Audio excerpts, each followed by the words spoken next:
guys, welcome to another recap of the amazing race. Last week was monumental. Two teams were eliminated, and that was Ethan and Jenna and Ron and Bill. Sad. For both of them, actually. Alright, so they were in Indonesia, and they're going to be staying in Indonesia. The first task this week is to join a bicycle patrol. But it wasn't just any bicycle patrol, it was a safari bicycle patrol. It was pretty cool, actually. The pith helmet really made it for me. I don't know about you guys, but it was kind of funny too. Jennifer wiped out, aka crashed. I felt bad for Ernie though and Cindy because Ernie's pedal fell off, and I think that's totally unfair during the race. Like, if you get a taxi cab and they break down or they get a flat tire, that's one thing, but I don't think it's fair for like you to be penalized when your equipment breaks down. That sucks.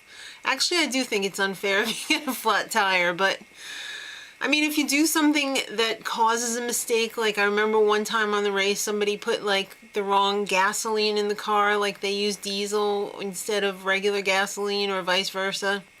I mean, that's something that, you know, should hold you up, but I felt bad for them. So after they finished the bike patrol, the safari bike patrol, they had to take a taxi to a restaurant.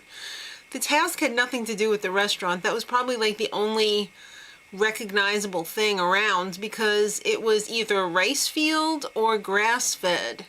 So one of them took place in a rice field and the other one was basically some like goat pasture. It was a detour, and rice field was you had to deliver lunch to some of the workers that were in the field, and then while they were eating you had to plant 300 rice plants, and the rice plant looked like a blade of grass basically.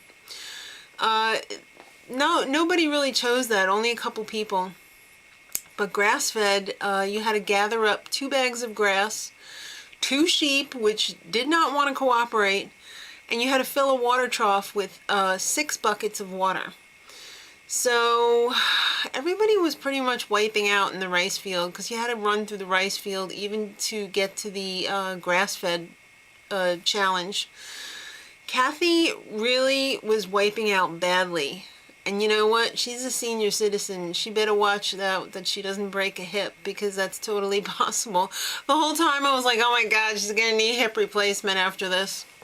Andy and Tommy, let's just get this right out in the open. These guys are freaking nuts, and I love it. They're just having the best time, and I really admire that about them because the race should be fun. Because if it's not, it's just going to work every day. You should have a good time. Zach and Lawrence, they're going to be incurring a little penalty because they used 4 buckets instead of 2. I don't know what it is with the people on the race this season. It seems like no one's reading the clue. They're just like short attention span, you know, like they think they've read the clue, but they're not paying attention. Alright, so the next challenge is at a temple. And first you have to put on a sarong before you go into the temple. And then they find out it's a roadblock. You have to count all the Buddhas. But the Buddhas are making 4 different hand gestures. You know, it's like this, this, this. I don't remember them all. It doesn't matter because I'm not on the race. But you had to count how many of each and then demonstrate it to the guy. So, side note, Jeremy and Sandy's taxi broke down, but that was okay because they were like almost there. People were making all kinds of ridiculous guesses at the temple. I mean, I think somebody even said like 263 or something like that. Hello, if you had read the clue, you would have seen that you had to demonstrate each hand position and say how many it was. So Lawrence and the hipster were working together. And they finished first, of course, because they read the clue and they knew what they were doing. The hipster, however, tried to tell the answer to Amani and Marcus as they arrived at the temple, But they were too dumb. They weren't paying attention. Marcus said it a million times. I wish I had paid attention. I don't know what he said. He said something about hand positions. Even with that much, hello, go back and read the clue. You'll figure it out. It's not that hard. It's not like it was hard like when they had to figure out that it was the billboard that was the clue. It's right there in the clue. So Marcus ended up working with the showgirl. And then everybody else, the twin, the sib, Ernie and Jeremy, they were all working together and they finally all figured it out. So let's talk about who checked into the pit stop.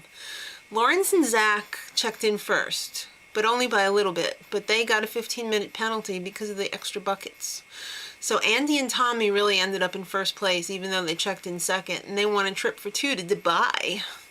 Yeah, because they probably got a deal on that, because they used Dubai, you know, that big Atlantis thing in last season's, wasn't it? All right, so Lawrence and Zach ended up in second place after their penalty, followed by Jeremy and Sandy, Justin and Jennifer, Ernie and Cindy, Amani and Marcus, and then Bill and Kathy. Oh my God, I'm so tired of seeing Kathy doing her speed walking. It drives me up the wall. I can't take it anymore. I'm sorry. Then Liz and Marie checked in, and unfortunately in last place was Kaylani and Lisa. I didn't like them at the beginning of the race because they were all showgirly, but then they really started growing on me. I felt bad for them because I really liked the story about Kaylani's daughter, and she was so pretty, and I noticed that the frame was broken on her book bag or her backpack. She just wants her daughter to be proud of her. Isn't that what every mother wants? Really? Except mine. All right, so next time they're going to be in Thailand, rock climbing and a day at the beach. So till then, much love.